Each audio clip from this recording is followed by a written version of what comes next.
There's a moment in every healing journey when you realize holding on doesn't protect you. It preserves your pain. Forgiveness, it's the only way out. I'm Michael Perry, and I'm joined today by Justin Gates and our special guest, Courtney DeMatteo. Hello. And this is the New Ashla Podcast.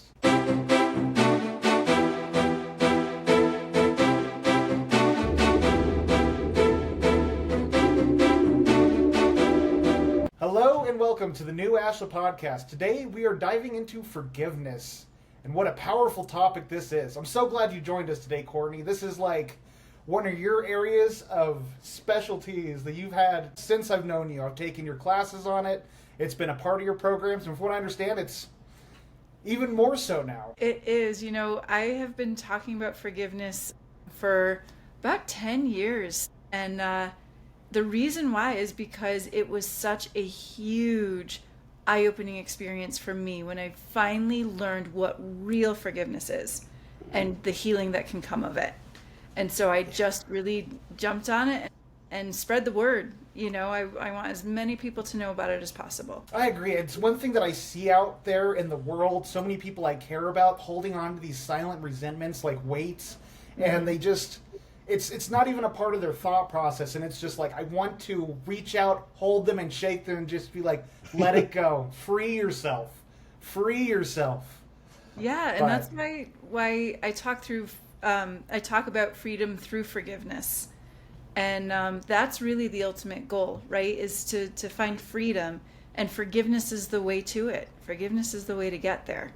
And I think too many people have the wrong idea of what forgiveness is. And so that's what keeps them from working on a forgiveness practice. And I would love to dispel some of those myths tonight. Awesome. Glad to have you on. It's definitely one of the most misunderstood acts that we can give from spirit. We can give ourselves from spirit too. Absolutely. A lot of people just means, well, you're just excusing their behavior. Well, hold on, that's not what we're doing. But we'll get into that stuff tonight, because there's no excusing here or pretending that things didn't happen, or right, or one that I see a lot in the people I talk to. They say, well, if I do this or this or this, then it's just letting them know that they can hurt me again. Mm-hmm. Well, that's not necessarily true, but we'll get into that stuff tonight, I think. Yes, for sure. Yeah. For sure. We're going to dispel those myths, because forgiveness is not for them, it's for you. Exactly.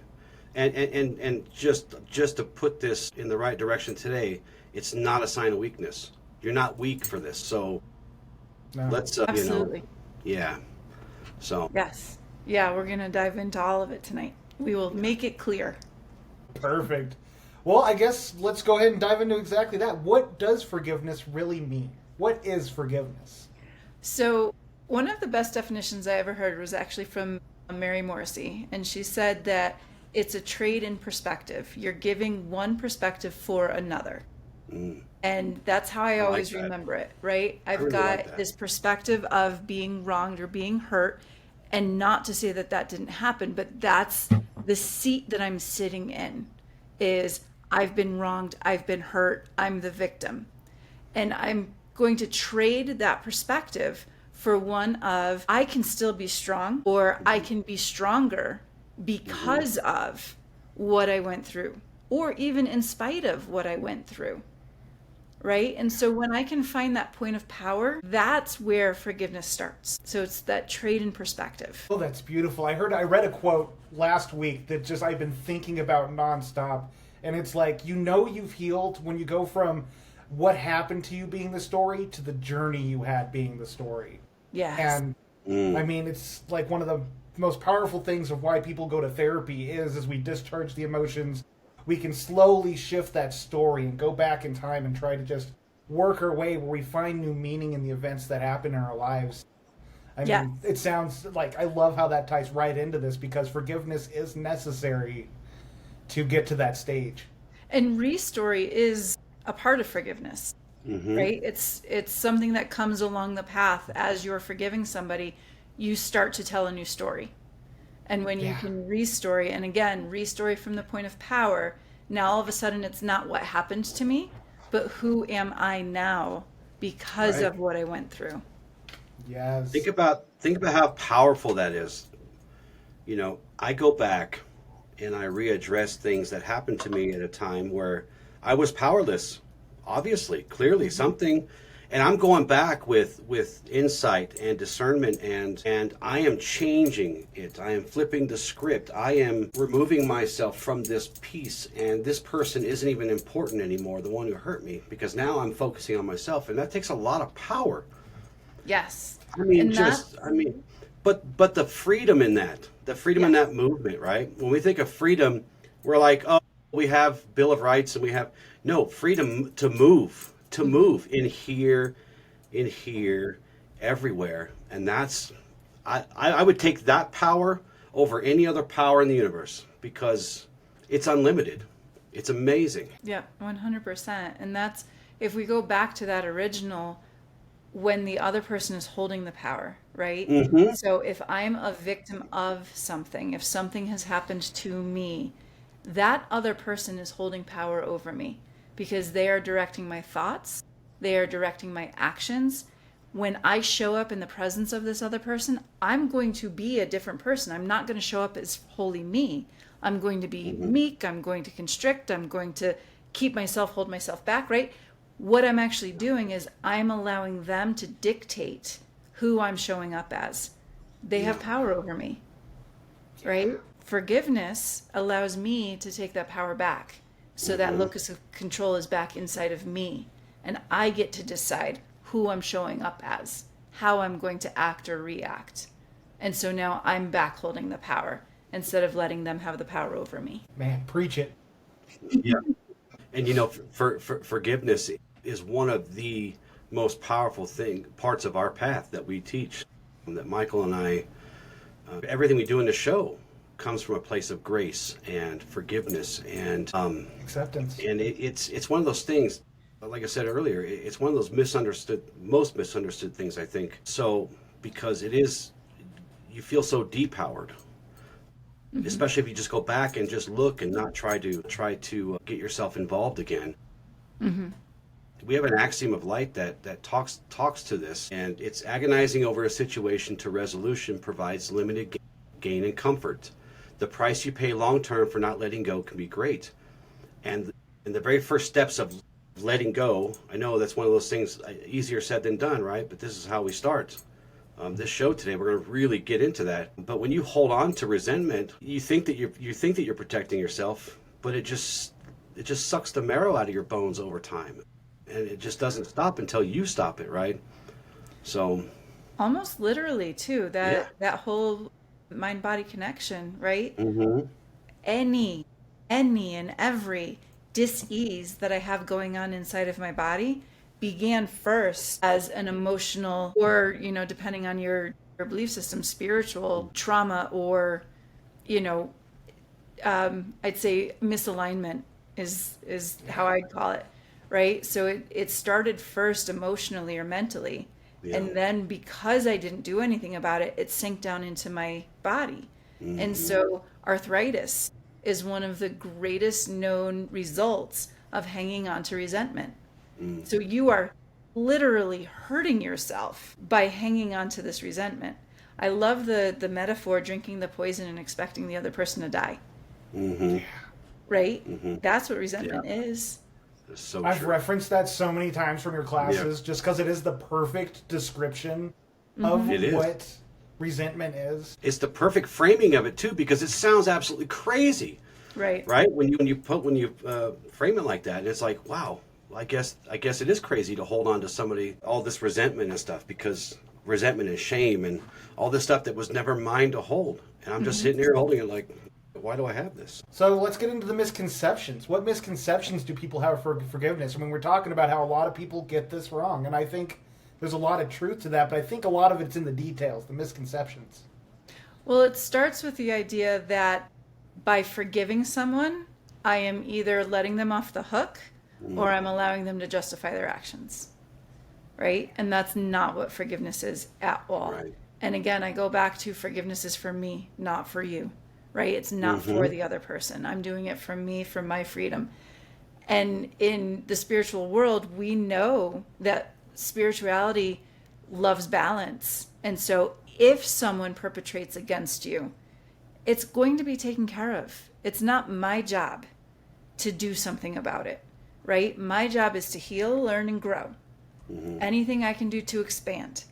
Anything that I do to someone else is going to take away from my purpose. And so, we really want people to know I'm not letting them off the hook because I'm forgiving them.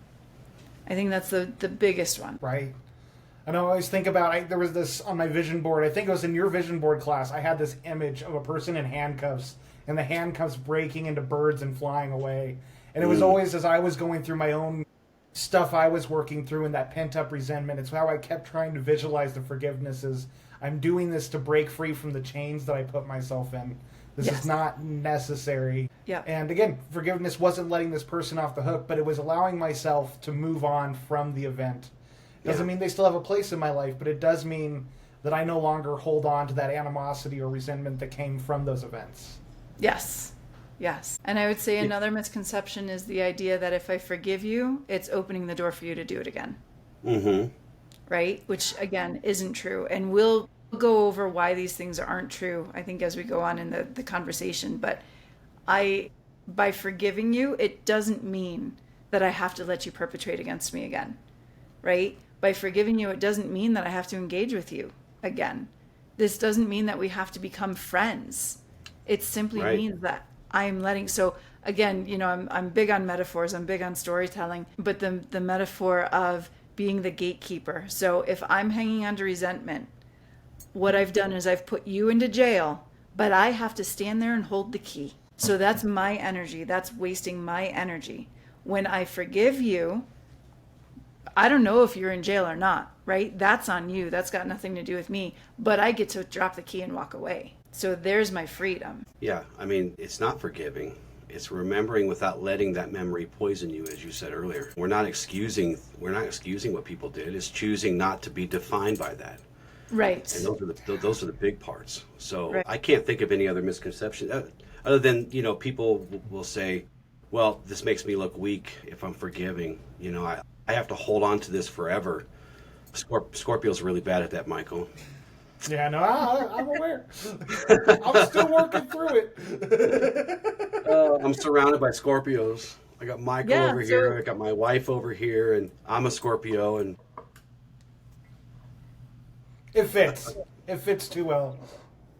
It used to make me giggle. So I used to be a teacher. And on the first day of school, we would go through our classroom rules. And I would always, at the very end, I would have the class practice saying, I'm sorry. And, they'd grumble, I'm sorry. And I'm like, no, I want to hear it. And then and we would be silly about it, right? And we'd go, I'm sorry. And then I go, oh my gosh, none of you died. You're fine. You are absolutely fine. There's nothing wrong. You said I'm sorry, and you're still alive. Yeah, and that was teach a that big... in high school, too. Yeah, well... In college. At workplaces, everywhere. It's that whole idea of weakness, right? If I own up to my responsibility, or if I own up to something I did wrong, then that makes me weak. If I apologize, that makes me weak. If I forgive, that makes me weak. When it's just the opposite, right? Forgiving was one of the hardest things for me to learn. That didn't make me weak. It made me a heck of a lot stronger. Mm-hmm. So that misconception of forgiveness makes me weak. No, it's actually making you stronger because it is the harder path to choose. Yeah. Eventually you get good at it and then it becomes easy and it's kind of fun. I believe it, though. I can only imagine, the weight starts to pile on. Like, one thing I've noticed since I've started this path is how much I walk with a level of detachment, especially to events and circumstances in my life. And it's just like, I see someone in my life go through something very similar, and it just has such a major impact. But it's just like, I release the need to control this. It's like, this is not something I need to put energy into because it goes nowhere. Mm-hmm. Yeah. Well, it's like letting your heart off the hook.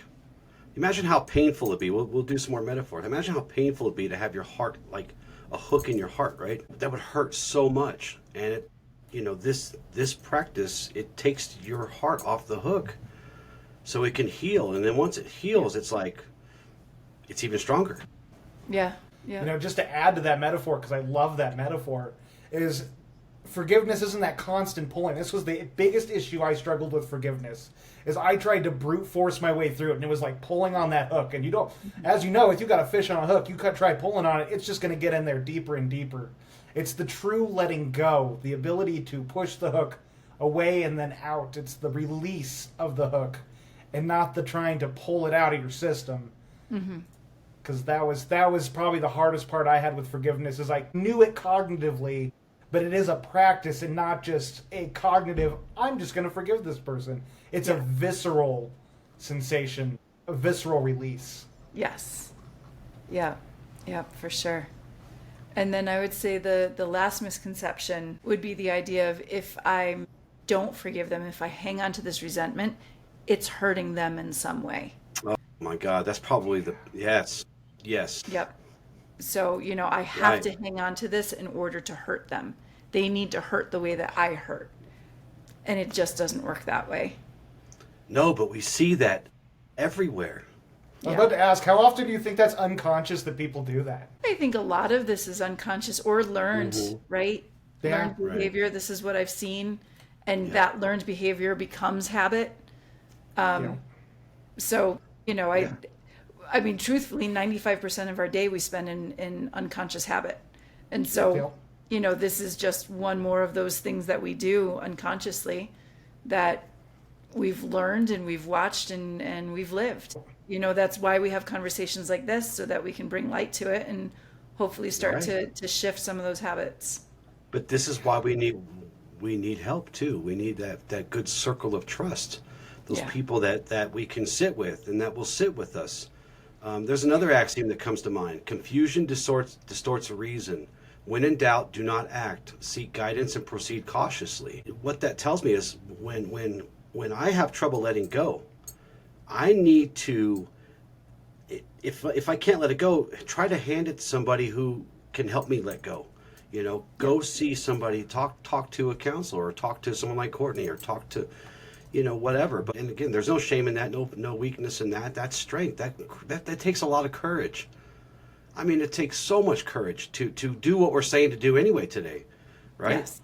Yeah. To face that pain and that hurt honestly, and even to face the fact that we do have some accountability for these things, right? So, I mean, sometimes we do have to hand it off for a minute, but, be careful who you hand it off to.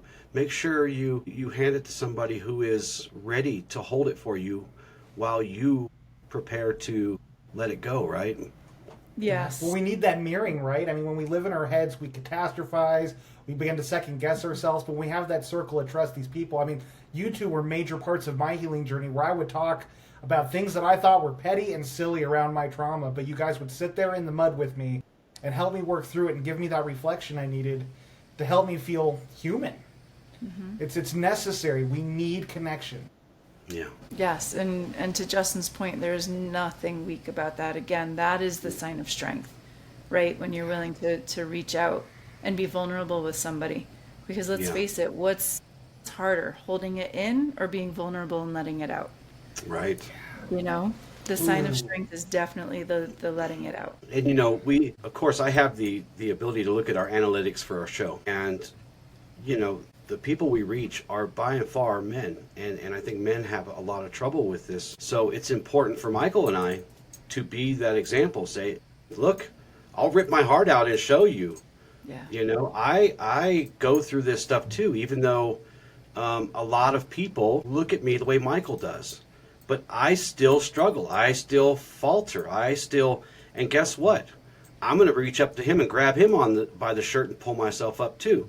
So it's important for us to be vulnerable. It doesn't matter, he could look at me, I'll just say it like this. He looks at me in a way where it's almost like if someone were looking outside that I am perfect and infallible and stuff, and he'll tell you, man, while I sat in the mud with him, we sat in the mud together through lots of things. So, these roles that we play, teacher, student, counselor, client, and everything in between, those roles are mirrors. Those roles, we can learn from each other, and we do, and we get better that way.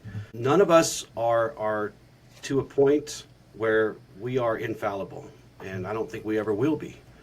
We have 9 levels of movement through our teachings, It starts from newbie all the way to newbie again, right? It does, right? So it starts off, so you start at awakening and you end with awakening, because it's important to remember that no matter how much stuff you do and how great you get and how powerful you become, you still have to start over again, because that is the way things are. That vulnerability is important, I mean, especially for that segment of the population who've been taught that it's not okay to show weakness. It's not. There's nothing weak about crying. There's nothing weak about needing people. And so, yeah, I mean, we have to, in our spheres of influence, we have to make sure that we are the best example we can be, including showing our failures and showing our weakness, our perceived weaknesses. So, yeah. And forgiveness is no different. All of us have a problem with accountability from time to time. I eat accountability for breakfast, I eat it for lunch and dinner, and I still mess it up sometimes.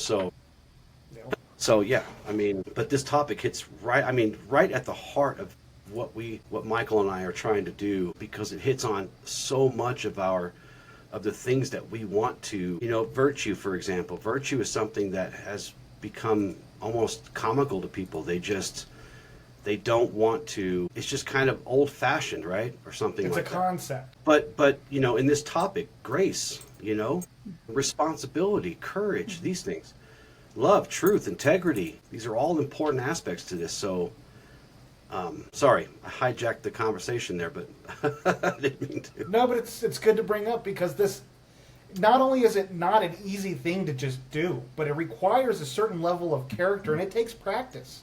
Yeah. Again, like I said, I'm still struggling with some of the stuff I'm working to forgive, and I've spent a couple of years on this.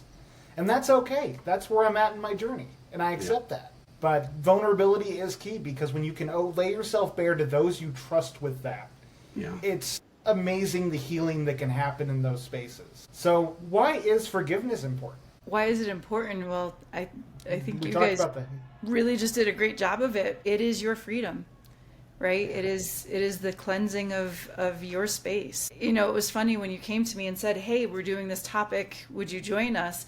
I had to go through a mental, just kind of a checklist of, hey, I haven't done my forgiveness practice in a little while. Who have I been hanging on to? And I had to take accountability for myself and say, oh, you know what? I can see some places that I've been hanging on to some resentment lately, and I need to go and clear that. We've got to practice what we preach, and just like Justin said, nobody is infallible. We all, as spirits, chose to be human, knowing that these human bodies come with an ego. And I am so sorry. I know I'm not sorry. I'm not gonna do that. I'm not sorry. But we chose to come into these bodies knowing they have an ego. We will never leave this ego until we leave this body. And so that whole idea of ego death, it's nonsense. It's complete nonsense, because our ego is here to stay. We can heal our ego. We can work. And what I love to do is talk about spirit and ego coming together and working side by side, right? But we will never lose our ego. And so we need to be really aware of what the ego is, the trappings of it, the failings of it, and then own up to it and say, you know what? That's what happened. And that's where that I'm sorry comes into play. Right. It's okay to say I'm sorry. It's okay to take accountability for yourself. Well, and just to encapsulate what you just said there, I just got to hone this in for whoever's listening, just in case they didn't catch that.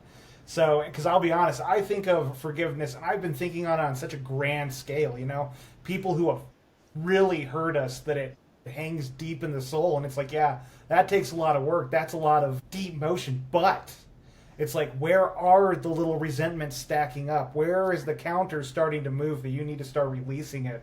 Because it's those little resentments that build contempt, that fracture relationships. And it could be just an accumulation of little things, like your friend saying that one annoying thing that gets under your skin. And it's just forgive and advocate. I love how you brought that up, because I don't think I've contemplated forgiveness in that light, but you're right. And so that's a good forgiveness practice, is to dive into where am I storing these little accumulations of debt. Yes, for sure. And especially, congratulations, Mike, on being a newlywed. Thank you. Little marriage advice right here is definitely work through those things and let them go.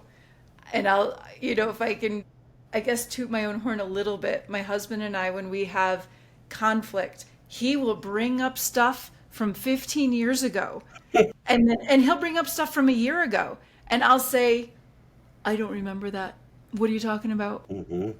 I have no idea what you're talking. And it's truly because I did my forgiveness work and I let it go. So I'm not hanging on to it anymore. And for me, it's so refreshing to be able to do that and just say, sorry, don't know what you're talking about. That one's out of my rearview mirror. Yes. Yeah, I have that exact experience in my marriage, in my life. I don't remember. I don't remember the annoying things, the bad things, the in that moment. But that was then. I'm to toot my horn a little bit, I'm really good at letting go, and it drives my wife crazy. It drives her absolutely crazy that I can't remember something that I did or that she did then. I don't have the capacity to hold on to that stuff. But what you said about the ego death, when I first brought Michael on and we started our teachings together, our learning together, that was one of those times where his mind was blown, because he was talking to me about killing his ego, and I was like, why we don't kill egos. You can kill it all you want to if you think you are, but that's not how this works, right? We align it with spirit. We pay more attention to it when we need to, when it's hurting, when it's doing all these things. But Michael, I don't mean to put you on the spot, but I remember the day you're talking about. That really, it just stopped him in his tracks. Like, I had to use smelling salts to get him to come back to again, because everywhere we go, these really ancient spiritual paths, thousands of years old, tell us kill the ego, and it's like, no, that's not what you do. No. Because if you think that it won't turn on you too, it will turn on you like crazy. Better to tame it, better to heal it, better to align it. A healed ego can be so incredibly powerful, right? Mm-hmm. And I always refer to Wayne Dyer and love him dearly, and it's the one place where I disagree with him, because he used to say the ego is the enemy, right? And I would stand there and say, don't tell me that you, who is standing on a stage in front of 2,000 people making a ton of money, don't have an ego. Right. And that's not a knock on him. Wonderful. No. He was an incredible man, an incredible speaker, an incredible leader.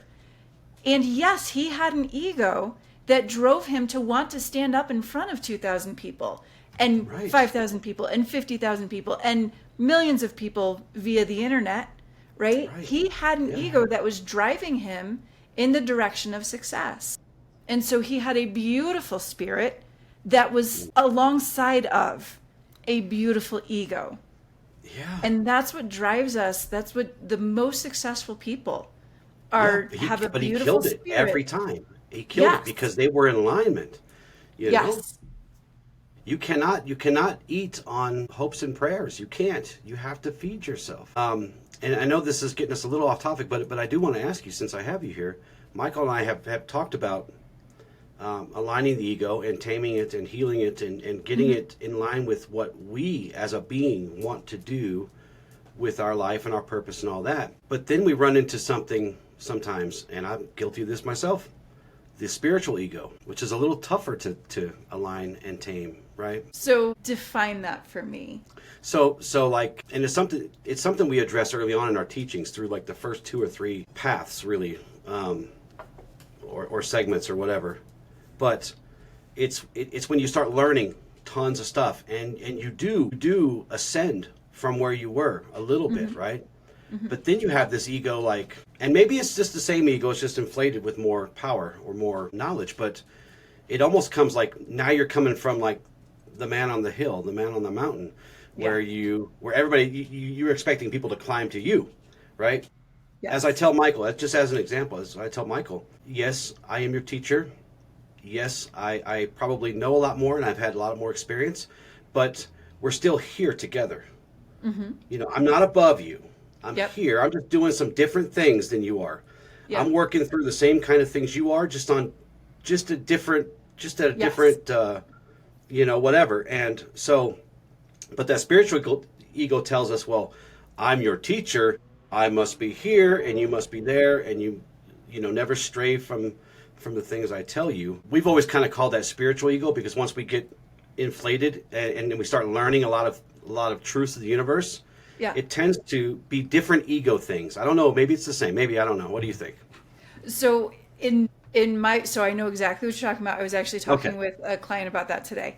Okay. Yeah. And in my, I guess, terminology, to me, that's still ego. There is still spirit, there is ego. Ego is going to go in all different directions and it's going to be inflated. And yes, in learning about these really cool, wonderful, mysterious concepts, there is absolutely such an easy inflation of yourself that goes on. And yeah, I have to check myself, you know, absolutely. And I'm sure that I'm guilty of it. But that's my human ego, Yeah. just in a different, showing up in a different way, you know? And again, there are some good things about that, because that's what drives people. And I love success. I think success is beautiful, and we can define it however we want to. But I think, you know, I want everybody to be successful and to find their definition of success. I don't believe that you can do that without an ego, because the way that I describe spirit is spirit is a pot smoking hippie that is laying down on the beach somewhere that doesn't care what happens to this body, right? Because spirit is going to body jump. Spirit's been in, depending on your spiritual age, you've been in many, many lives before, you've got many, many lives to come. Spirit doesn't care about this body and what happens to it. Right. Ego is who's going to protect me and keep me safe and keep me alive in this lifetime. And so thank you, ego, right? I really like to celebrate the ego. I like to recognize all of the benefits that the ego brings. And I really celebrate the fact that ego is what drives us to success. And so, you know, yes, that spiritual ego, I'll be honest, I roll my eyes. It drives me crazy. I just had somebody come to me today and say, you know, I did my Reiki 2 teaching, but my Reiki master doesn't think that I'm ready enough to get my attunement and my certification. And she told me to slow down because spirit doesn't like me to go too fast. And I'm like, oh, if that's not ego, because it's not for me to say where you are. Right. It's not my job as a teacher, as a master, as a coach or anything to say where you are on your path. You're the only person who knows where you are on your path. And I've had, it's difficult too when marriages, right? I have one person come to me and they've been working on this and doing this personal development and building themselves up. And then they come to me and say, but my husband or my wife isn't doing the work and I'm leaving them behind. Well, guess what? You don't know where they are on their path, because my path looks like this. And if you're just listening, I'm taking 2 fingers and I'm twisting and turning all over the place. And then your path looks like this. And then if I'm here and you're here, who's to say where you really are? So I can't judge where somebody else is on their path, not my husband, not my kids, not my clients, and they can't judge me either, right? That's ego getting involved. So when somebody has been doing their work, what we say, doing the work, and all of a sudden they feel like they've surpassed somebody, well, then you've got more work to do, because you never know where you are on your path versus somebody else. It can't even be compared. So I'll bring us back around full circle. How easy or hard is forgiveness with the first, I guess, how much harder does it make it if your ego is unhealed and untamed and unaligned with spirit, versus when you finally get that piece done? Does that make it much more easier and much more powerful? Or Yes. So I think the first thing, and again, to bring this back to forgiveness, your spirit, I'd say in my belief system, can never be damaged. If you ever feel damage, it's your ego. It's your ego that's been damaged. So it's your ego that needs to do the forgiving, right? Now, an ego that feels, and I don't know if you guys have gotten into levels of awareness, but level 1, level 2, 3, and 4. Level 1 is that victimhood. Life is happening to me. When you're living in level 1, forgiveness is almost non-existent. It's Right. just not something that's even on your radar. Or maybe you've heard it in church and, you're still believing that it's letting somebody off the hook. So that ego really isn't interested in forgiveness, right? They're the ones they're being served by hanging on to the resentment because they're getting whatever validation that they're looking for. Their ego is being fed by hanging on to that resentment. So there's not going to be an awareness of forgiveness there. When you step up to level 2, the world is happening for me. That's where kind of that spiritual path starts to appear. And that's where I see people starting to get interested, but they feel kind of that brick wall of, yeah, but I don't want to let them off the hook. Yeah, but I don't want to tell them that what they did was okay. And so, that's where, as long as they're coachable, that's where we can start to have the discussion about forgiveness. Very good. Yeah, I would agree with that. Michael, sorry, I didn't mean to hijack the. Oh, you're the good. show No, here. I'm enjoying the conversation. So, well, and I guess I also wanted to tie in because there was one key point you mentioned about how when we hold on to this stuff, it's a part of the ego, and so to heal yourself, to get into healing, you have to do forgiveness work because you got to heal the ego because forgiveness lies this energetic discrepancy, for lack of a better phrase, lies within the ego's own frame of reference. And so one of the reasons it's so important is without forgiveness, you can't move into healing. You can't move into acceptance. Because when you're holding on to this stuff, you're energetically keeping yourself small or at the level of that event. Yes. Yeah. Yeah. That's a really good point. So you were talking about arthritis being something that comes of holding on to resentment. What other types of issues come up when we have resentment within us, when we don't have forgiveness within our lives, or we have something that needs forgiveness? I'm thinking about like mental health, like anxiety. Sure. So, I definitely find peace through forgiveness. And so, yes, there would be anxiety, there would be depression, there would be really low self-esteem. That somebody, and again, that's all sitting in victimhood. That's all saying that the world did something to me. And so that's where those things come from, right? Anxiety, what is it? Anxiety is living in the future. Depression is living in the past. Happiness is living in the now, right? So what comes of forgiveness is peace. What comes of forgiveness is freedom, the ability to let go. How amazing would it be to be in an argument with somebody and they say, remember this thing that you did 15 years ago? And you say, nope, don't remember it. Sorry, and not be affected by it. And then the other thing, I think we've talked about this before, but that whole chameleon aspect. So once upon a time, I very proudly described myself as a chameleon. I could go into any situation and I can be anything to anybody. I could be anything that anybody needed me to be. Well, now I'm so glad that I'm not a chameleon anymore, because what that said about me was I didn't know who I was. And I was allowing other people, once again, I gave my power away. I was allowing other people to dictate who I am. Hanging on to resentment is really similar to that. So once upon a time, when I was hanging on to resentment towards other people, when I was in their presence, I would just shrink back and get small, right? I wouldn't have a voice. I wouldn't have a presence. I would contract and I would say, well, I'm protecting myself from them.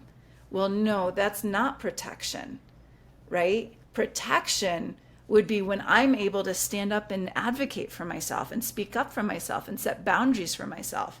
That's protection.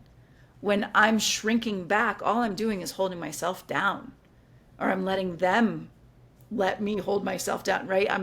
They're the ones who are dictating who I'm showing up as. So as I start to forgive, all of a sudden that chameleon effect goes away, because I am me no matter where I am or no matter whose presence I'm in. I step into a room and this is it. This is who you get.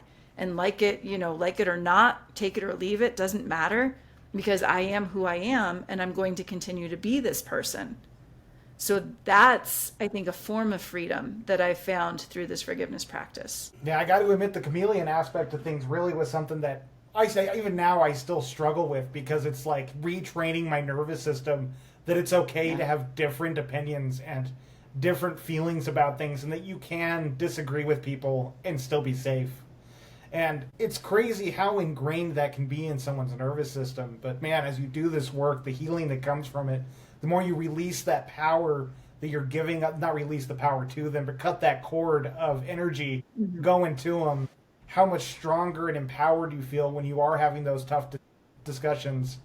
And just, yeah. Yeah, for sure. Yeah, well, because when you hold on to resentment forever, it's not just poison, right? It is poison, but it's not just poison. It literally rewrites your nervous system. It rewrites the way you think and the way you react and the way you do things. So what you said, Michael, you're purposely, consciously rewiring it in a positive way, in a way that serves you, instead of just dragging you around. And, you know, like I like to say here, take the stones of your life and build bridges, build pathways. Don't build walls. Don't build prisons for yourself.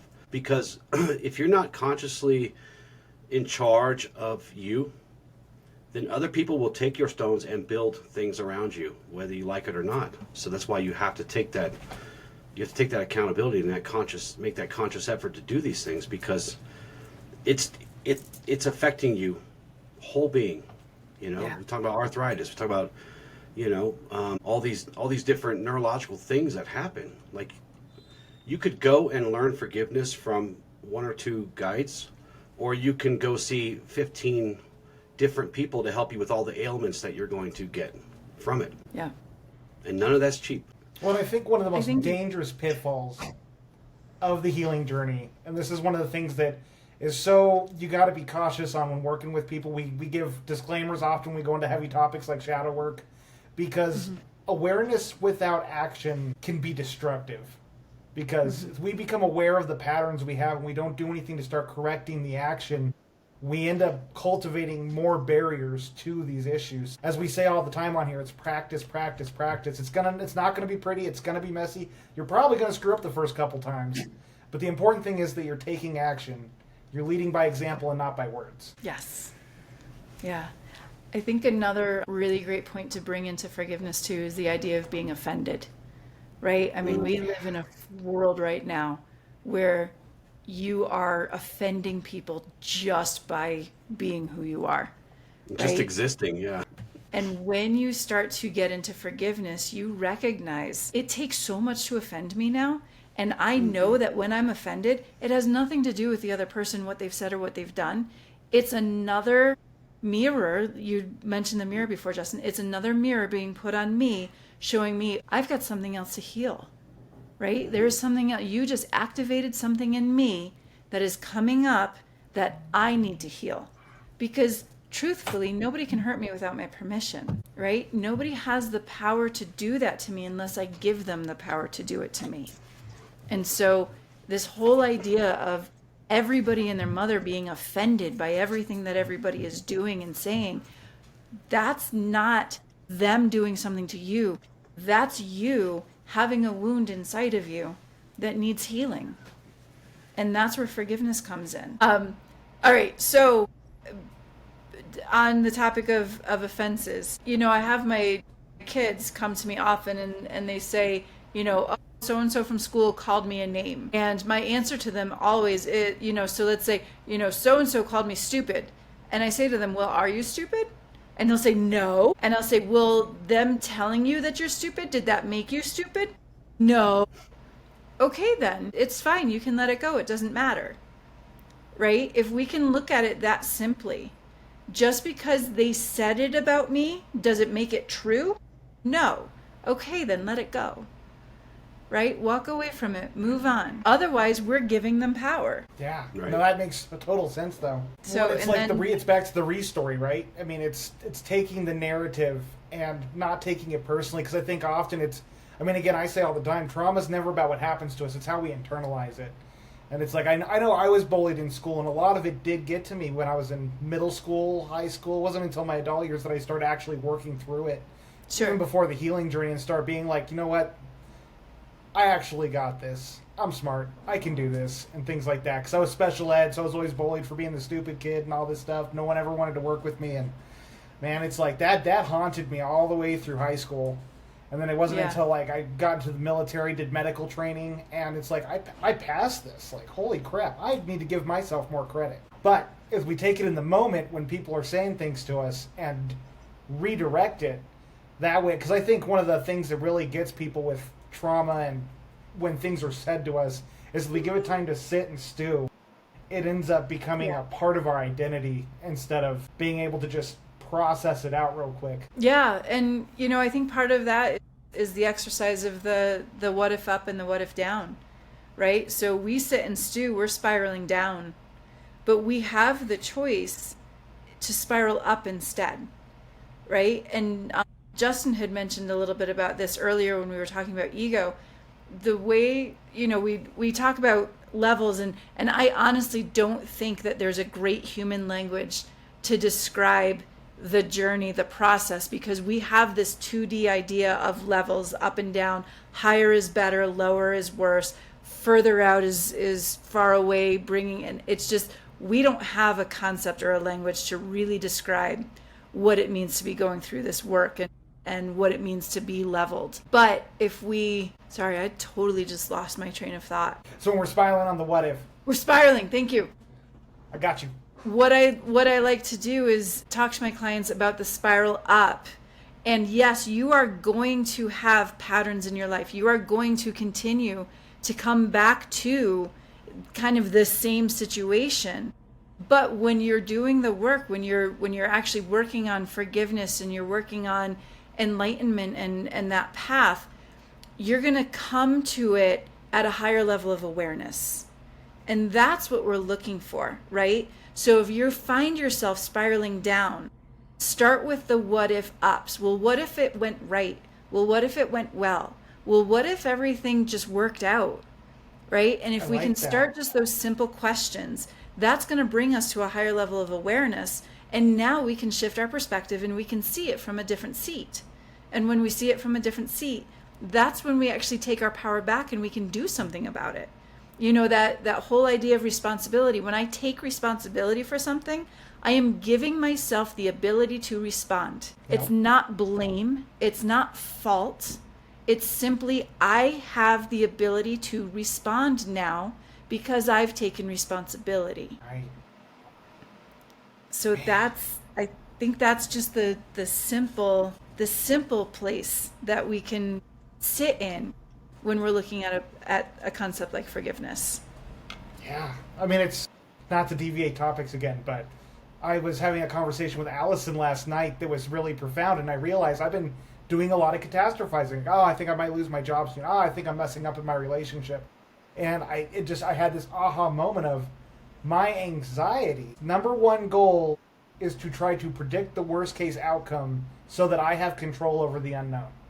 Mm-hmm. And so if I flip that narrative, and when I start going down those spiral patterns and switching it from, I'm messing up my job, I'm doing really good at my job. I am valued at my job. Yes. Start changing that narrative. Like, love that you brought that up, because that totally just coincides with where I'm at on my journey right now. So, perfect. Yes. And then just watch, me in language, never, ever, ever call it my anxiety. Don't ever own that, right? It's not yours. You don't have to own it. So how would someone phrase it different, just for the listeners who haven't gone through your program? The anxiety, when I feel anxiety, moments that I feel anxiety, anything Beautiful. You can do to minuscule, because your brain believes what your mouth says. It's just one of those rules of the mind.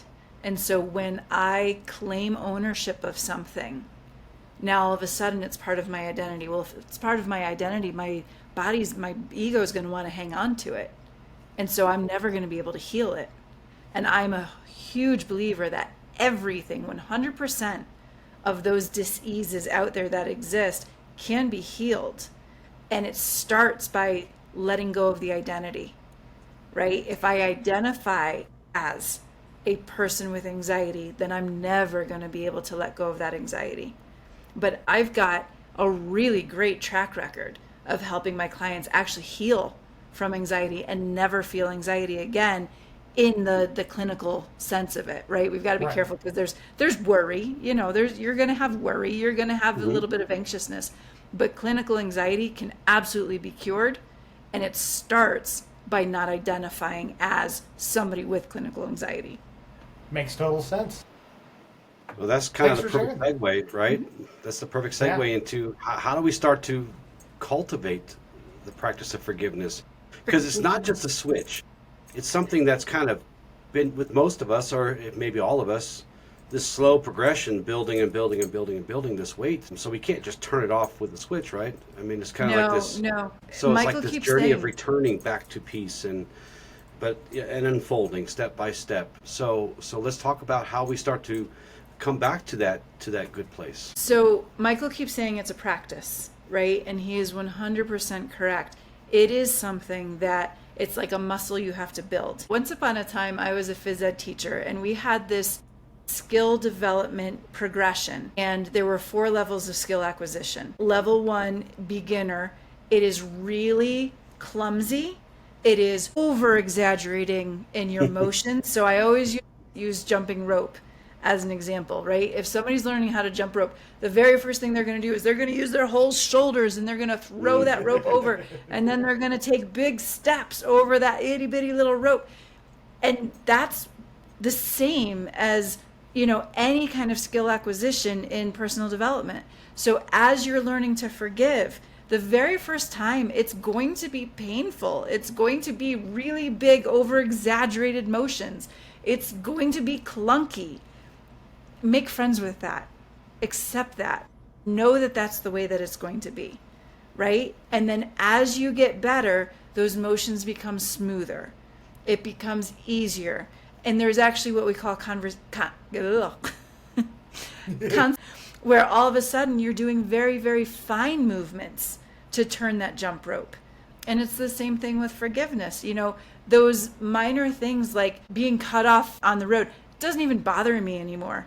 I don't have road rage the way that I used to have, because it doesn't even enter my existence to be upset about something like that at this point, right? My husband was the victim of road rage I think it was last year or 2 years ago. He was in a work truck. He was doing what he was supposed to do. Some guy was really mad that he was where he was, left his kids and his wife in the car, got out of his car, came over to my husband, punched him in the face, and cut his lip and gave him a fat lip. My husband had to get stitches. Why? Oh, wow. He was doing his job. He was in a company vehicle in a road with cones around him. But this guy, and it had nothing to do with my husband. This guy had whatever else going on in his world, and allowed this one little thing to get so into him that he had to express himself in that way, right? Forgiveness, let it go. That doesn't matter, right? Look at what I say to my kids all the time. Is it going to matter to you in 3 months? Is it going to matter to you in 6 months? If the answer is no, it's not worth getting upset over now, And there are things that are going to matter in 3 and 6 months. Those are the things you put your attention to. Those are the things you focus on. So when we're starting with forgiveness, start with the little things. Start with the easy things, right? Look at something and say, does this really affect my life? Does, at that intersection, is that going to do anything for the rest of my day? Not unless I hold on to it and I don't let go. If I don't let go, I'm going to have a lousy rest of my day, because I'm creating a lousy rest of my day. But start with the little things and let the little things go, right? Ask yourself, how much does this really mean to my life? And when you can start to put things into perspective, it is easier to let them go. When it comes to the bigger things, now there are, I love taking an inventory, and that's what I was talking about earlier. Take an inventory. Who are the people, and when you take my E3 course, in phase 1, towards the end is when we really get to forgiveness. And I have an entire worksheet of taking an inventory. Who are the people that I keep having conversations with over and over in my head? Who are the people that I change who I am when I'm in their presence? Thank you. I just had food delivered to me. Who are the people? My husband cooked dinner tonight. It smells good. I can smell it from here.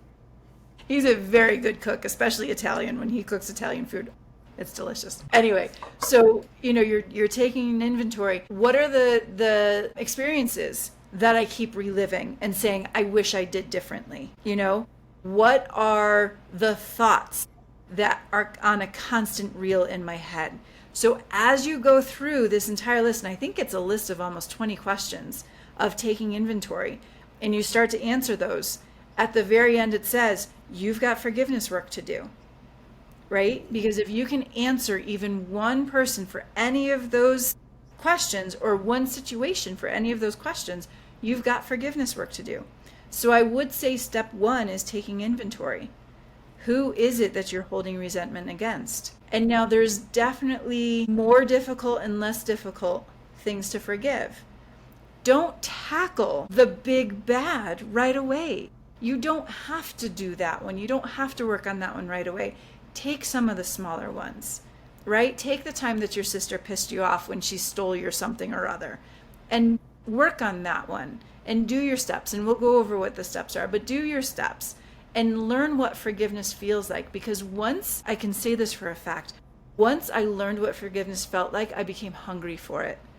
I wanted more of it.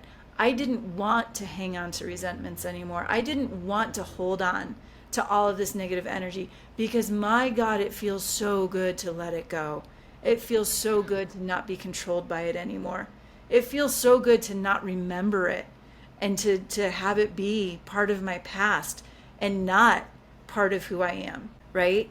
So take inventory, work on the smaller things first. Then, I have people ask me all the time, can you really forgive an abuser? Now, this is a big one, okay? The answer is yes. Yes, you can, and I have. Michael knows my story. I was in a domestic violence relationship many, many years ago, and that was definitely one of the biggest forgiveness works that I did. And that one came through what I call, and I mentioned it earlier, retelling the story, right? And this was such an incredibly powerful moment when I learned how to do this, and I was able to do it. Now, mind you, yes, I went through therapy. I don't want to minimize any of this. I don't want you to think like, oh, I just had this great big traumatic thing happen to me, and now I'm going to forgive and I'm going to be all better, right? There is a process. There is time that has to go into it. But when I learned how to retell my story, it was really incredible. It was actually the weekend that I got my first life coaching certification. That was a year-long process, and then we all got together in LA live to do basically our final exam for the weekend. And part of our final exam was retelling a story. And so I had been working on this for a while, but at this actual event, I got to stand up on stage and I got to say, I was the victim of domestic violence.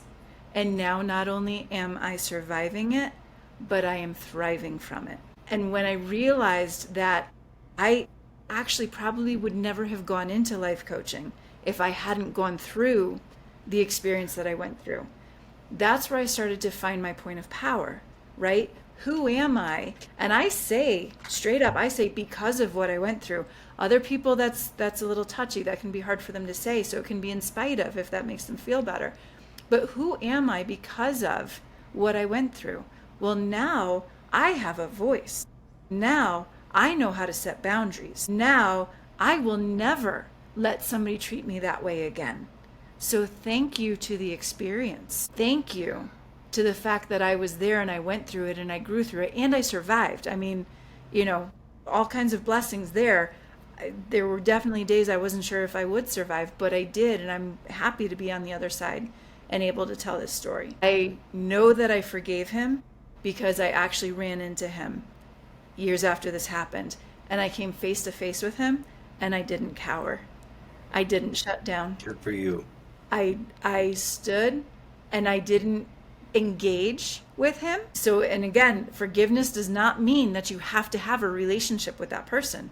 I didn't engage with him. He came to me and he said, and I just said, hi. And then I was able to just turn and walk away, and I felt so good. It was one of the most incredible experiences. And what an amazing universe to give me that opportunity for me to look my perpetrator in the eye, be able to say hi, and walk away. And that is 100% due to forgiveness. Isn't that, that reminds me of that line that people use, the best revenge is living well? Yeah.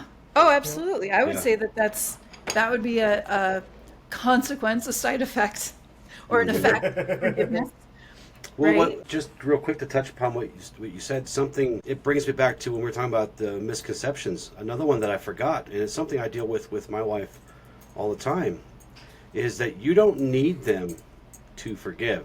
Their part in this is done, right? They Yes. did the thing, they did the whatever. Their Yes. part in this is done. You don't need them, especially for Yes. people who have been hurt or traumatized by people who are no longer living. Yes. It gets really tough for them because then they're stuck in this like, well, now I can never fix it. I can never heal. Yeah. And it's like, no, you don't need them for this part. This is about you and for you. Yes.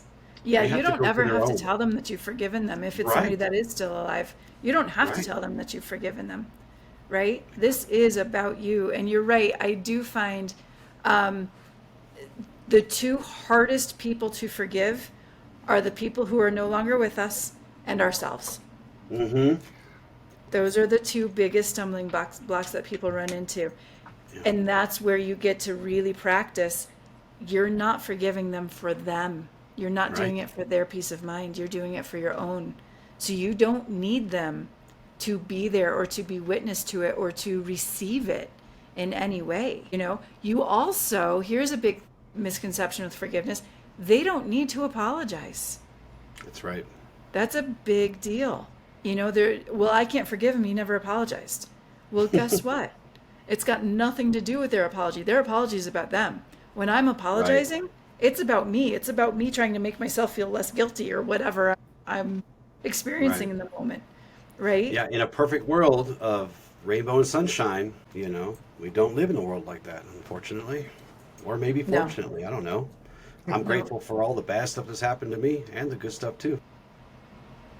I think suffering is the most important thing we can go through as people. Suffering is the one thing that tells us it's time to grow. Yeah, and you and I were talking about the other day, Michael. I think it was the show about connection. It's suffering sucks, but it is necessary because that's usually when most of us hit that point where we finally are aware. Most of us don't get that opportunity to say, hey, you know what? In 10 years, I'm going to really suffer, so I'm going to start work now, right? We don't get that. Yeah. Well, what's the quote? The lotus only blooms in muddy water. Yeah. Yeah. So when it comes to forgiveness, you brought up forgiveness of self. Yeah. And I think that's something that a lot of people don't realize, or if they do, it's something they do like to run from. I know for me, I struggled deeply with that before this journey, and luckily this journey's given me tools from self-affirmations to not judging your emotions, because I think that's where a lot of my shame and lack of forgiveness came from myself, is like, you're just being a big baby, you're being dramatic. And I just shove it all down because it's like, no, you're acting out of character. And that out of character was the narrative I was writing, not who I actually was. Yeah. Yeah. Now, if you think about, who Michael was the day he was born, right? That baby did not ever think twice about asking for help. That baby didn't ever think twice about needing, right? Saying, I need something. And we forget that. It's trained out of us. So giving yourself grace and letting yourself know that you're going to make mistakes, right? And that you get to grow from those mistakes. That's where I find my most grace, is when I say, I screwed up. What can I do to make sure that I do better next time? Right? I don't want to go to never do that again, because I'm going to continue to make mistakes. Right? I am making mistakes all day long. I've gotten to the point now, most of the time, where I can laugh at myself for them. And I can just be silly. And that feels good. Because holding yourself hostage for the decisions you've made only holds you down. It keeps you small. It holds you back. You will never grow when you're holding yourself hostage because you've made mistakes. Is there, besides actual war, name a more bloody battlefield than the one that where we're fighting to heal and fighting to face ourselves and those traumas and things like that. It's a rough place. Yeah. It's a rough place. but Yeah. it's not, you know, we're all the redemption, and that redemption Absolutely. comes through our work and our practice, Yeah.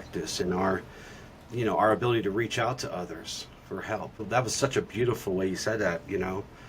As babies, we don't even think twice. I need this, I need this, I need this. It's when we get older that we don't do a good job of that. Well, and think about it, at certain points when we're kids growing up, and I don't know a parent who doesn't do this, but you start to scold your child for crying. You start to scold Right, your child for asking for help. So you make it wrong. And now all right, of a sudden, I'm afraid to ask, right, right? Because it's not safe. And right. safety is one of those big aspects, one of those rules of the mind, Yeah, where I'm going to go where it's safe. So if it's safe to keep my mouth shut, then I'm going to keep my mouth shut. We have to be more conscious of what the outcome is, or what the takeaway is when we're interacting with people. yeah. There's something that we do on this show, and we've done it naturally. Thankfully, Michael's been very good about this too. Is that we're often taught, especially as we're growing up, that it's we give compassion, we give, and we never learn how to do any of that for ourselves. Yeah. And we talk a lot about virtues and character and stuff, but we also always turn that inward, right? We come at it from me first, and that's not saying that, you know, I think you guys understand what I mean, but Hmm. if I'm not squared away, I can't square other people away. I can't help them. I can't be at my best, right? So everything we do on all of these topics, including forgiveness, we tend to focus on self first, Yes. because and as Michael, he'll tell you, when we started learning together, I focused everything on him. It was like, look, we need to square you away. We need to get you to the point where you are looking inside and you're taking care of your needs and you're taking care of your traumas and taking care of those things. Everything else will come. Hmm. After you do that, everything else will fall into place as it should, or as it's supposed to. But and I catch a lot of crap from people in some of the circles that, ironically, they're just out watching and sniping. They're never actually trying to get involved. And I'm sure you know exactly what I mean. When I was talking about spiritual ego before, it's like some of those circles, it's like swimming with sharks. Yeah. Here's all these enlightened people, and they are just vicious because, geez. But, it's one of those things we always kind of come at it from, and if they want to call it selfish, that's fine. I don't care. But we come self-centered first because we have to heal. We have to learn to align and become whole before we can help others heal and do these things. It doesn't mean we have to be perfectly healed. It doesn't mean we have to, have everything, all our stuff together, because I'm not sure by the time I'm 82 if I'll have it all together. I hope to be halfway there, maybe. But, we have an axiom that says, heal yourself by healing others. This is a lifelong thing. So, Yeah. yeah, just wanted to kind of throw that out there because, forgiveness of the self is the most important thing, I think. Simply because I'm the one carrying weight for something that someone else did, and I got to make sure that, I don't get a bad back from carrying around all that crap that everybody else is piling on me. So, because we do a good enough job of piling crap on ourselves. We really do. You know what I think too is forgiving ourselves allows us to become more discerning. And so, something that happens is when I'm hurt, I don't ever want to be hurt again, so I'm never going to put myself in that situation again, right? Right. Well, then you're not going to learn, you're not going to grow, you're not going to experience. And so that's almost a sad side effect of what happens when I'm hurt, when I get hurt. But I think through the ability to forgive, you grow a strength that allows you to start trusting yourself again. It allows you to become more discerning of others and of situations and experiences so that I can put myself out there. It's okay for me to stick my neck out and maybe receive a couple lashings, or, the sharks that you were talking about. I can put myself out there and be okay, because I know that they really can't hurt me. Right. Right? Because I've built this framework. I don't even it's not protection. It's not a suit of armor, because that's all defense, right? Right. This isn't a defense mechanism. Maybe it's an offense mechanism. I don't It's know. I look at it as an immunity to bullcrap. Yeah. Yeah, I mean, it's almost like an immunity. Like you took your shots, and now whatever, just Yeah. I might get the sniffles, but I'll be fine. Right. Right. Vision Lakiani calls it being unfuckwithable. It's Yeah. I love such that. a wonderful word. It You is. can't hurt me because I don't give you permission to hurt me. So Right. I think that's a muscle that we grow through the process of forgiveness. So I guess this comes to the real question. How do I know if I've even forgiven? I know that was something that I ask myself all the time. Yeah. Am I there yet? Am I there yet? Yeah. Am I there yet? And often Michael, a lot were of you us were you think we've were you moved planting on. seeds and digging them up and looking every once in a while? Sometimes. Guilty. Just making a sure there great wasn't a weed I put there. So one of the ways that you've done the forgiveness work on that situation is, like I had talked about before, you can stand in the presence of that person and not shrink or not change who you are, right? You're all of a sudden able to just be you, and no matter what situation that you're going into. Another one, and this, I will say this is probably the hardest level, I still don't like that word, but level to reach, is when you can be grateful for, right? Or, yeah, I'm going to say grateful for. Other people will say grateful in. It's such a nuance to me, but grateful for what I went through, or maybe even more grateful for who I've become, right? I have found the power to stand up on my own 2 feet. I have found my voice. I have found boundaries. I have found whatever it is that situation brought to you and who you've become because of it.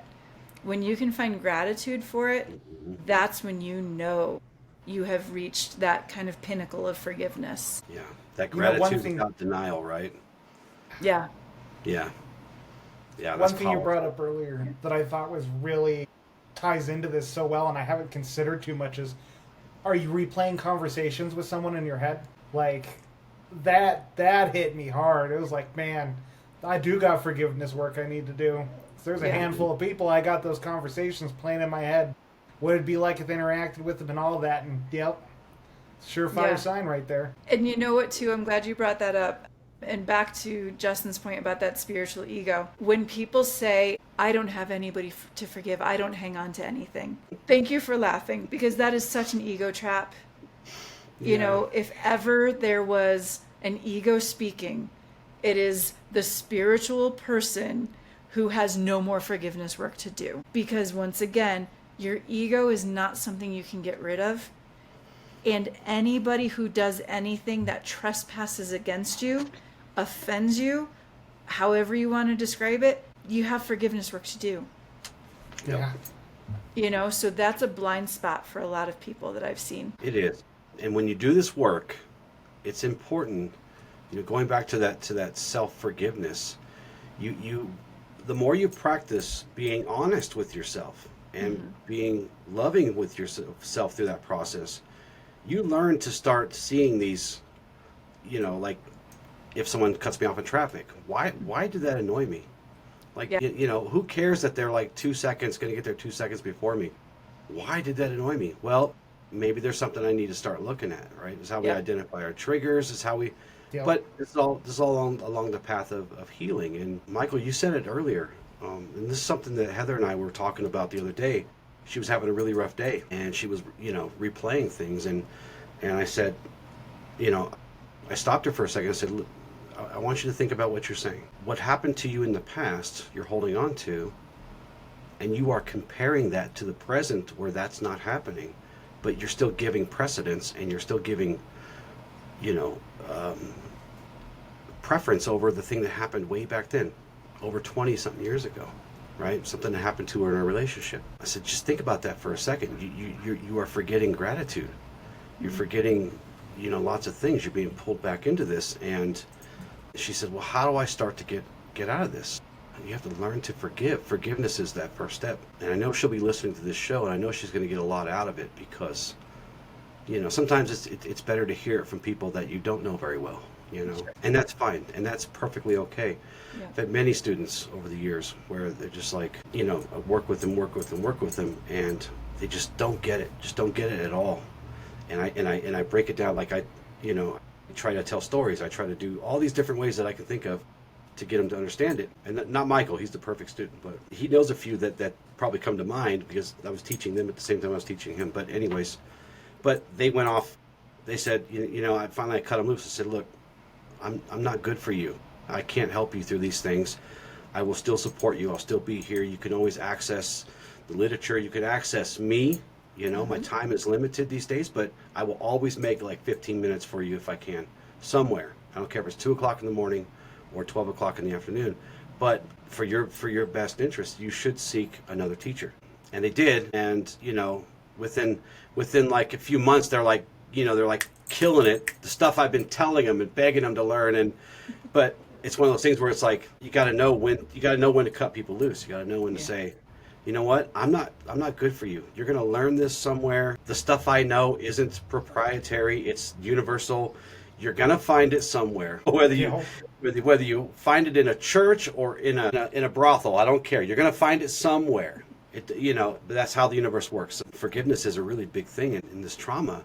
I was fortunate enough to had started this work very, very, very much earlier in my life, to where, I had the F you if you don't like me attitude way, way earlier than most people do. And I don't know how that happened, but I'm grateful for it, because it's like, okay, now I still have to learn to forgive. I still have to learn to do these things.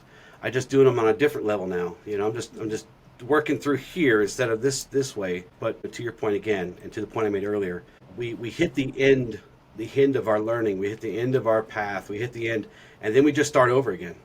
And all that work and all that stuff that you did to get to the end was just really the beginning again. Yeah. You're starting over. So yes, absolutely. It's so funny. The final lesson in phase 3 of E3, the final final lesson, is called the beginning and the end, right? Because you're starting all over again. Yeah. But this time you're starting from a greater level of awareness, and that's the beauty of it, right? You don't have to struggle nearly as much because you've got tools now. You've got a way to move through this with grace and with forgiveness. It's so beautiful when you recognize that everything is nature loves a spiral, right? Everything is a spiral. Are you going to spiral up or are you going to spiral down? That's your choice. I love that. That's good. Yeah. And just to touch on your E3 program, I know you've done a lot of revamping since I last was a part of it, but man, E3 was one of the coolest, most enlightening programs I had gone through, to learn all these different dimensions of spirituality, healing, and just metaphysics. And from what I understand, you've sort of revamped it since I took it. It is. So I've added more stuff to it. As I go through it, I'm like, oh, I really want to talk about this. Oh, I really want them to learn about this. And so now, I think when you and I did it together, was it 3 months? Yep. I'm trying to remember. 3 months? So now it's 7, so it's more than doubled. The material, I haven't doubled the amount of material, but what I did was I built in processing time too. And so we do a lesson and we let that lesson soak in for a couple weeks. So we'll meet once a week, but we'll let that lesson kind of simmer and stew. And it's just this beautiful way that the universe works, because when the material is brought to you, the universe then will bring you practice. And so then my students come to me and they're like, oh my gosh, I'm so glad we went over that lesson, because I just had this happen and I got to use those tools. And I'm like, of course you did. Of course you did, because the universe is so beautiful in that way. And it wants to bring you opportunities right away so that you can put these tools into action. So that's been really a blessing. And so the first phase now is, I have to think, the first phase is 12 weeks. So just the first phase alone is 3 months. And then each subsequent phase, the next 2 phases are 8 weeks each. So an additional 2 months each. Wow. And it's incredible. It's so much fun. And what's so funny too is I put the material down, I put it away, I move on to something else, and I come back to it and I'm like, wow, this is good stuff. I get excited every time I do it. That, you guys will completely understand when I say this. Yes, it came through my hand. Yes, it came out on my computer. I didn't write it. It wasn't me. That was spirit speaking through me 100% of the time. And so I can't even take credit. I'm as much of a student of this as any one of my students. And every time I go through it, I'm going through it again like the first time. Just like Justin's been saying, I start right at the beginning and I do these exercises along with you, because no matter how many times I do them, there's still more to gain. There's still more to learn. I've got students who do it with me again and again because they see the power and the value of coming at it from that higher perspective, that higher level of awareness. You can never do it too many times. And I love too when students call me, haven't heard from them in years, and they'll call me up and say, hey, I just have this one thing. I have this one thing that and I'm like, hey, absolutely. Go to lesson 3 of phase 2 and it's all right there. And they're like, oh my gosh, I totally forgot. Thank you so much. So you can come back at it from any point, from any angle, and it's still relevant and it will still help you. So it is just one of those really, really beautiful gifts from Spirit that I want to get out there to as many people as possible. Yeah, and one thing I love is that after taking the course, I've had access to the documents ever since. So anytime I want to brush up on a lesson, I can just go in there and pull up the lesson and print it off. Yes, no, I give you lifetime access. You get all of the updates. Anytime that I add anything in there, it's added into the platform that you started on. So it's all there. I will never take that away. If the platform goes away, I will find another way to keep my students involved in it, because that's not for me to control, right? It drives me crazy when people do that. You came to this material for a reason. It is not up to me to be the gatekeeper of it. I'm going to disseminate it as I come upon new material. That's beautiful. So when is your next group starting up? So actually I have an E3 phase 2 starting up in 2 weeks, and then an E3 phase 1, I believe, and I'm still kind of collecting people for it, but I would love for that one to start the first week of November. So you have to do phase 1 in order to do phase 2, in order to do phase 3. You do have to go through it in order, but because it was designed so specifically to be that upward spiral, you have to experience phase 1 before you're able to go into the others. So anybody who's done, if you have done E3 with me at all, you can enter at any phase and you're welcome to join in at any time. If you've never done E3, then I do ask you to start with phase 1 and go with us. But again, the wonderful thing is, no matter where you are on your spiritual journey, you will find really incredible, I'd say, transformation starting with phase 1. I've never met anyone, and I always say I don't work with newbies because I need somebody to come to me with some level of awareness, right? If you don't believe in a higher power, if you don't believe in spirituality, please, with my blessing, go find somebody else. I'm not the right person for you. But when you're ready to dive in and to explore this beautiful metaphysical world of ours, then, come to me with open arms. I'm so happy to receive you. I don't know where I was going with that.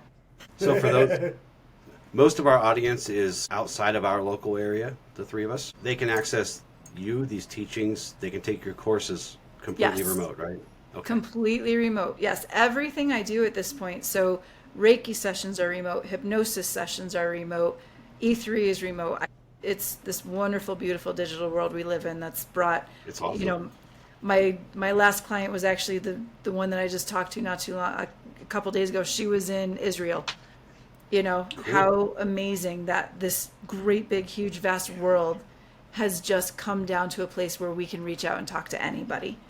So it's incredible. Can you imagine if like the Buddha or Jesus had access to the internet, what this world would look like? It would be crazy. I would posit that they do, right? They're still working through us. They are. So, we're spreading the word of Jesus, and we're spreading the word of Buddha by the work that we do. So they are accessing the internet through us. That's true. Beautifully said. So where can people find you? And we'll have the link below in the show notes. So my website is CourtneyDeMatteo.com. And then, Facebook is, Courtney DeMatteo Life Alchemist, I think. And then my socials, I go on there, I do my things, but I don't know. I am on Instagram, I am on Facebook. If you look up Courtney DeMatteo, I'm pretty sure you'll find, the things that you're looking for. Yeah. Again, we'll have the links in the show notes below, so check it out. Do you guys have anything else you want to add on forgiveness before we get into affirmations and the exercise? I do, and I'll go first. That way, you guys can carry us across the finish line tonight. I just want to reiterate: forgiveness is not weakness. In my estimation, it is the highest form of strength. Yeah. So it's that quiet act of reclaiming your life from the shadows of anger, betrayal, regret, whatever, other people's harm, other people's crap that you had to deal with, without your permission, without your whatever. So choosing peace doesn't mean what happened was acceptable. It means that you refuse to let the wound define you or write your story for you. That stuff falls to you. And with good people around you, and with a lot of love for yourself, and accepting the truth, and having integrity, and understanding your connection to all things in the universe, you got this. You got this. It's not weakness. You got it. I promise you, you'll be fine once it's all over. It doesn't feel like it right now, but yeah. So that's just what I want to say. Well said. How about you, Courtney?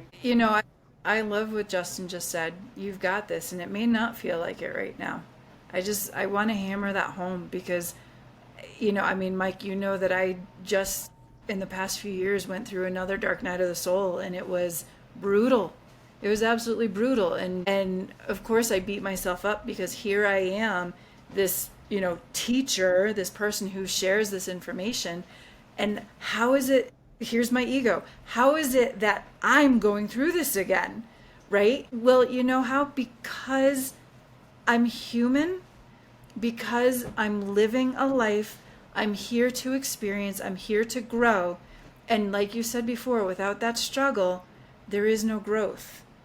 And so, find a space where you can hold space for yourself, hold grace for yourself, really understand that you are supposed to make mistakes, but you are also supposed to rectify those mistakes. Beautiful.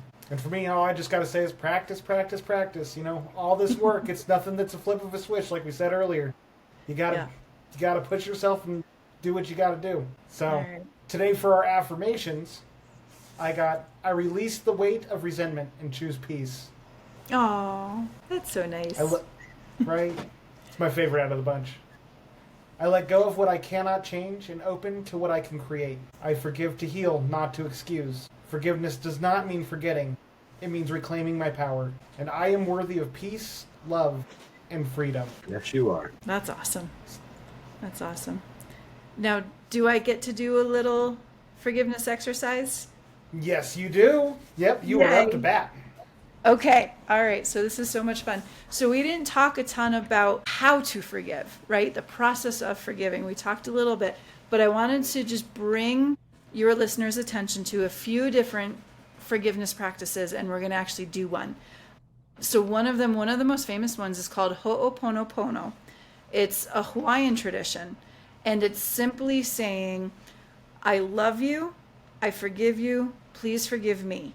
Right? And there's a few different people who will say it differently, but that's the basic. So I love you, I forgive you, please forgive me. And then you can also add in thank you. And simply by looking at the person, and basically what you're doing, you're sending them grace, right? You're sending them blessings. So somebody cuts you off in traffic, send them blessings. I love you, I forgive you, please forgive me, thank you. And that's a really wonderful way of just closing it and letting it go. If you have one of those heavy hitters, you're going to have to do that over and over again. And it's almost a meditative practice, right? Do it with your morning affirmations. Do it at night before you go to bed. It's a wonderful practice that is far more powerful than it sounds. So that's Ho'oponopono. Another one is letter writing. So letter writing, what I suggest is first write the nasty, angry, horrific, horrible letter. Pour everything. Forget about Pollyanna Sunshine. Forget about Miss Positivity. Forget about those teachers who have said to you, you've got to stay positive, or sorry, nope, This is where you get to pour it all out. All of the resentment, all of the anger, everything they did to you. Talk like a victim and say everything they did to you in that letter. This is not to send. Note that. This is just to get all of that out, right? Then go through a beautiful ceremony of burning it. Burn it, let it go, allow it to wash away. Write your second letter. This time your second letter comes from your point of power. This is where you get to tell your new story. This is where you get to say, yes, you hurt me, and I survived. I am here. I am thriving. I am living. You did not get to take my power away from me, right? You may have knocked me down for a little while, but I came back up. So that's the second letter. And then I suggest hold on to that one until you're ready, but burn that one too. Because even by hanging on to that letter, you're still hanging on to the energy. So burn that one too and let it go. That's a beautiful, beautiful practice. Next one, and this is the one that I'm actually going to be doing with you, is a cord release. And I want to be really, really clear. There is an energetic difference between cord cutting and cord releasing. Personally, I don't practice cord cutting. I only practice cord releasing. When you cut cords, you're leaving pieces of the cord inside of you. Cords are buried deep inside. We need to release all of it, all of the energy. Okay? So I do a really fantastic and fun, deep, long meditation with this for my clients where they come to me for a Reiki session and a cord release.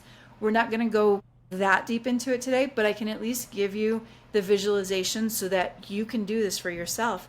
And I suggest doing it every night before you go to bed. It's important to understand that we are connected to people through both golden cords, beautiful, wonderful, happy memories and all of those experiences, and black cords. The black cords are the anger and the resentment and the times where we feel that we've been offended. And so it's the black cords that we want to release. People get worried, oh, if I release this cord from my husband, does that disconnect us? No, because you still have these beautiful golden cords that are connected, that you're connected to. So it's okay to release the black ones. You still have those connections. If you have people that you don't want to be connected to, well, that's fine too. You can release all cords with people so that you can disconnect from them. Right now, we're going to talk about releasing the black cords.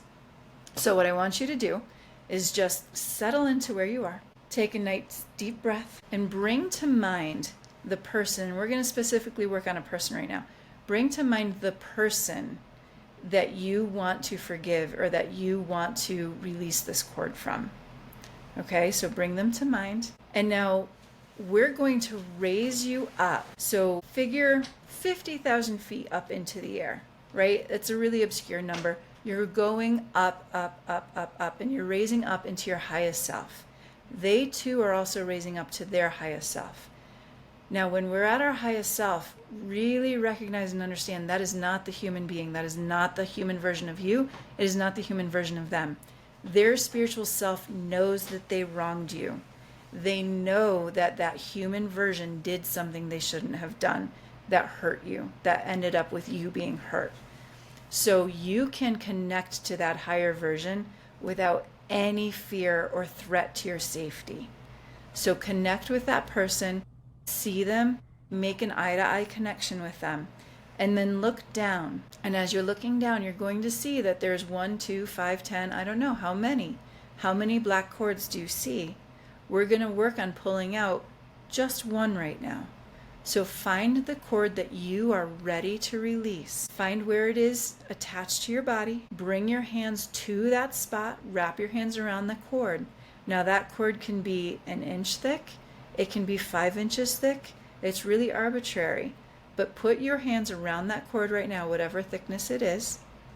Imagine that they're doing the same. And now you're going to slowly pull that cord out of your body and watch as the root of that cord is being released from your body. And watch as they do the same. And then once that cord is completely out of your body, root and all, and it is completely out of theirs, root and all, I want you to let go of that cord and watch as it falls, drops down, dissipates. It's no longer in existence. Now bring your hands back to where the root of that cord was seated in your body. Put both hands over that opening, over that wound. And I want you, with all of your healing powers, because we all have them internally, right? The wisdom that created the body can heal the body, and the wisdom that created the body is within us. And so we are returning to that wound. Beautiful, beautiful golden white light energy. Feel as that energy is entering into that wound, fills up that wound, heals from the inside out, filling it up all the way up until you feel there is no longer a wound, there's not even a scar. You have filled that space with beautiful love, light energy, and the scar no longer exists. Let your hands relax. Take in another deep breath. And now acknowledge that person with gratitude and reverence, because they too have released that cord. It no longer exists. If you can, if it's someone that you feel safe and comfortable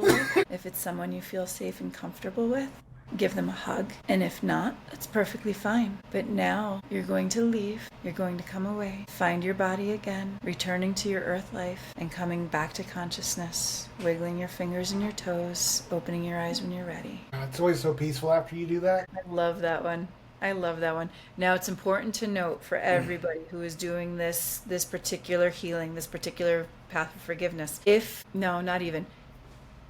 I would say 99% of the time when my clients come to me and they do a cord release with me, within the next week or two, that other person tries to reach out to them. And here's the crazy thing. If it's somebody who's passed on, they're gonna try to do it through your dreams, okay? So they will revisit you in some way. That is because they did not agree to this cord release, right? You did it with their higher self. They've done it. It's complete.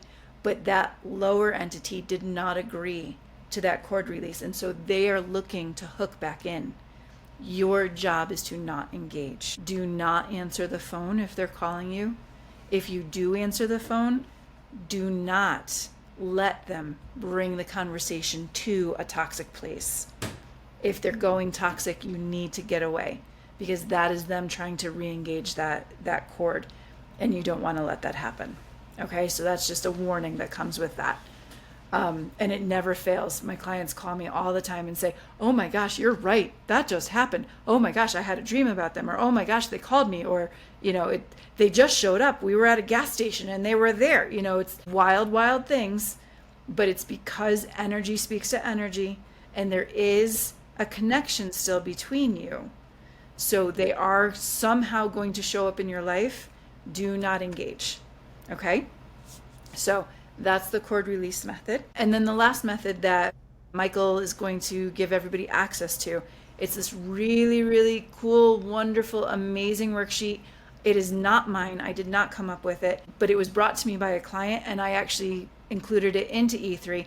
And it was Colin Tipping. So Colin Tipping is the person who owns this. But he has very, very graciously put it out onto the internet for people to be able to access, and it's called the Radical Forgiveness Worksheet. It is an incredible worksheet. Michael even said he printed out 20 copies. I've done it many, many times.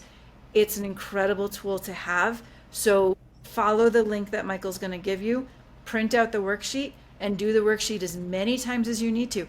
And you may have to do it 5 or 10 times for one person. That's okay. That's that process. That's the practicing, right? Remember, when we're acquiring a new skill, it's going to be clumsy at first. Allow for the acquisition. Allow for the learning and the skill development to happen. But that was the final one that I wanted to give to everyone. There is an article by Wayne Dyer. My goodness, Michael, I'm going to have to get this one to you afterwards. This article is incredible. It might be the 15 steps to forgiveness, but he talks a lot about what we talked about today. I don't remember the exact number, but it is. We'll have it in the show notes, though. Okay, all right. It's a really powerful, and I can give you the link to it. It's a really, really powerful article. Anyone who's interested in forgiveness, who is interested in dipping their toes in and taking the first step, please read this article. It will just make forgiveness make sense to you. So that's my final word. Well, and for our journalers out there, I wanted to give you guys the radical acceptance, the radical forgiveness worksheet as your journaling prompt for the day. It is such a powerful page to work through, and I recommend it for anyone, no matter where your level of forgiveness is. Again, like we were talking about earlier, we always have these little debts in the back, and it's just a great way to work through it. And I think if I'm remembering correctly, it's almost like a contract. It's this soul deep thing you fill out, and you'll feel it as you do so. It is. It's that inventory and reflection, right? It makes it make sense, and that's what I love. Is anything that makes something make sense, I'm on board. That's beautiful. Thank you so much for joining us today, Courtney. This was such a wonderful discussion. Yeah, this is one of my favorite topics. Yeah. I love talking with you guys. Right? Oh, we can keep going. You'll be on again. Don't you worry. Please check her out in the links below. We're gonna bring you on for ego or something. We'll find reasons to bring you on. Don't worry. Oh, anytime. Anytime. Whenever you need I love that you have a male audience. When you want to bring in a female experience, I am happy to be honest with you, the majority of my clients are male. So it's really funny that that's just how it works out. Oh, wow. Well, ironically, all of our special guests are all female too. So maybe that's how we balance things out, right? Yes, actually, if I could put in a little plug, because I know you just had Brenda on, and anybody who's looking for incredible insight and wisdom, look for any of the podcasts that you guys have had Brenda on. She is a powerhouse. She is an incredible, incredible person. Has been such an influence on my life, and I love her dearly. Energy vampires. It's in there. Yeah. Just a few back, yeah. And look, dive deep. Find Courtney's other appearance and find Brenda's other appearance. Go real deep into it, like 4 or 5 months Easter egg ago. hunt. You got this. Yeah. Hey, thank you so much for joining us today. With love and gratitude, ad lucem. Ad lucem. Thank you, guys. Thank you. Thank you.